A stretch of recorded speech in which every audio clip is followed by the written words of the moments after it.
La surdité, une maladie handicapante et sournoise, elle cause d'énormes difficultés sur l'évolution de l'enfant. À Sédhiou, le pôle mère-enfant se bat pour réduire la prévalence. Voici Dr Ginny Djandi, interrogé par Lamine Bayo.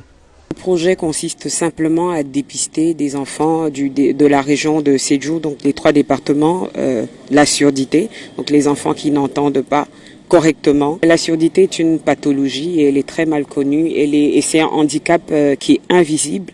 Et donc à partir du moment où c'est invisible, les familles, les communautés, les encadreurs n'agissent pas très vite et pourtant c'est une course contre la montre. Si on agit vite, on récupère son audition et si on n'agit pas, la surdité s'installe, les causes de la surdité vont grandissantes et il n'y a plus de solution plus tard. Le bilan il est à la fois positif et un peu alarmant. Positif parce que nous avons la possibilité, la chance d'aller dans tous ces villages vers nos patients dépistés. C'est une chance et c'est positif.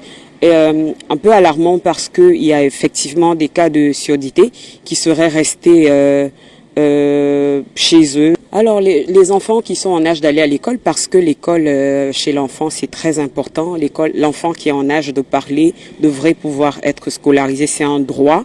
Je pense que le droit de l'enfant c'est d'avoir droit à l'éducation et de pouvoir vivre une vie épanouie, demain un adulte équilibré. Oui, la communauté elle est très très importante dans ce sens que déjà les parents, il faudrait que les parents sachent que la surdité n'est pas une fatalité.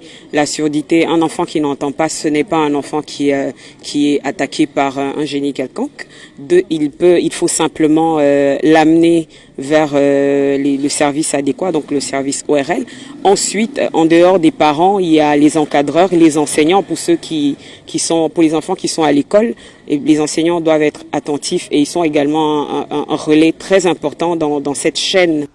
Après Sédhiou, parlons du forum des enseignants organisé par le ministère de l'Éducation nationale. Mbaye Sarr se réjouit de l'initiative de Moustapha Baba Guirassi, le secrétaire général du syndicat pour le développement de l'éducation et de la formation.